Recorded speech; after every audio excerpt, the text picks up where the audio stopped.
BODMAS rule काय आहे तो समजून घेऊया.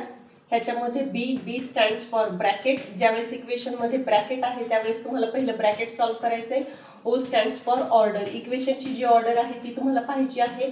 D stands for division, M stands for multiplication, A stands for addition and S stands for subtraction. म्हणजे ज्यावेळेस इक्वेशन दिलेलं आहे तुम्हाला ह्या ऑर्डरने सॉल्व्ह करायचं आहे. Bracket, order, division, multiplication, addition and subtraction. Let's see one example. 48 divide by 4 multiplied by ब्रॅकेटमध्ये आहे 3 + 2 - 6.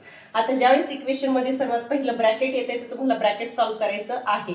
बाकीचं आपण as it is write down करणार आहोत. ठीक आहे. 3 + 2 = 5 - 6 हे आपण बाकीचं तसंच्या तसं राईट डाऊन केलेलं आहे.